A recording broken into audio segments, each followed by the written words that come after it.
जब सत्यभामा को हुआ रूप का घमंड। श्री कृष्ण भगवान द्वारका में रानी सत्यभामा के साथ सिंहासन पर विराजमान थे। निकट ही गरुड़ और सुदर्शन चक्र भी बैठे हुए थे। तीनों के चेहरे पर दिव्य तेज झलक रहा था।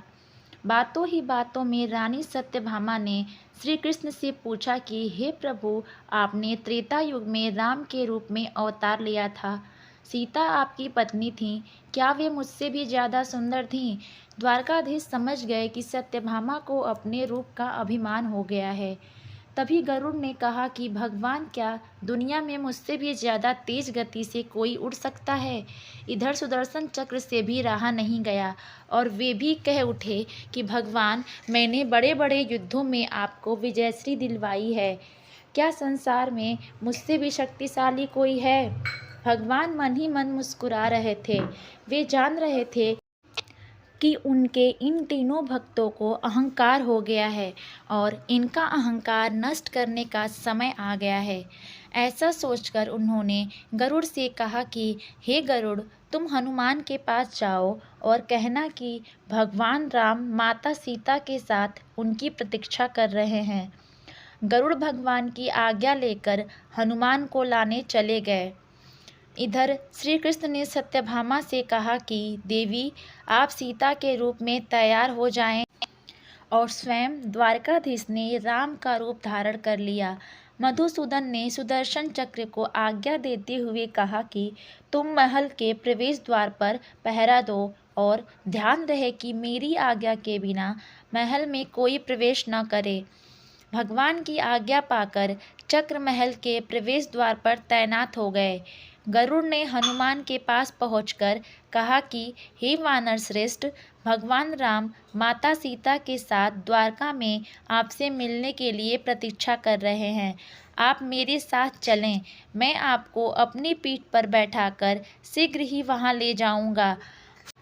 हनुमान ने विनयपूर्वक गरुड़ से कहा, आप चलिए, मैं आता हूँ। गरुड़ ने सोचा, पता नहीं यह बूढ़ा वानर कब पहुँचेगा। खैर, मैं भगवान के पास चलता हूँ। यह सोचकर गरुड़ शीघ्रता से द्वारका की ओर उड़े। पर यह क्या, महल में पहुंचकर गरुड़ देखते हैं कि हनुमान तो उनसे पहले ही महल में प्रभु के सामने बैठे हैं। गरुड़ का सिर लज्जा से झुक गया। तभी श्री राम ने हनुमान से कहा कि पवन पुत्र, तुम बिना आज्ञा के महल में कैसे प्रवेश कर गए? क्या तुम्हें किसी ने प्रवेश द्वार पर रोका नहीं? हनुमान ने हाथ जोड़ते हुए सिर झुकाकर अपने मुंह से सुदर्शन चक्र को निकालकर प्रभु के सामने रख दिया। हनुमान ने कहा कि प्रभु, आपसे मिलने से मुझे इस चक्र ने रोका था, इसीलिए इसे मुंह में रखकर मैं आपसे मिलने आ गया। मुझे क्षमा करें। भगवान मन ही मन मुस्कुराने लगे। हनुमान ने हाथ जोड़ते हुए श्री राम से प्रश्न किया, हे प्रभु, आज आपने माता सीता के स्थान पर किस दासी को इतना सम्मान दे दिया कि वह आपके साथ सिंहासन पर विराजमान है? अब रानी सत्यभामा का अहंकार भंग होने की बारी थी।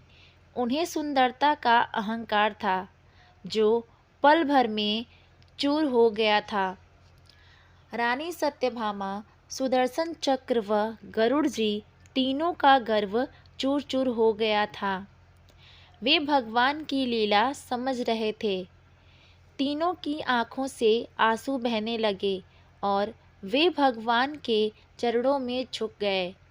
अद्भुत लीला है प्रभु की। अपने भक्तों के अहंकार को अपने भक्त द्वारा ही दूर किया उन्होंने। सार: जीवन में कभी भी अहंकार नहीं करना चाहिए। जरूरी नहीं है कि आज से जो आपके पास है वह कल भी होगा। अपने अंदर जरा सा भी अगर अहंकार आने लगे तो स्वयं ठाकुर जी हमसे दूर हो जाते हैं। ठाकुर जी को निस्वार्थ भक्तों की ही ज़रूरत है, अहंकारी की नहीं। तो दोस्तों, आपको मेरी ये वीडियो कैसी लगी कमेंट में ज़रूर बताएं। अगर आपको मेरी वीडियो अच्छी लगी हो तो वीडियो को लाइक ज़रूर करें। ऐसे ही और वीडियो के लिए चैनल को सब्सक्राइब करें।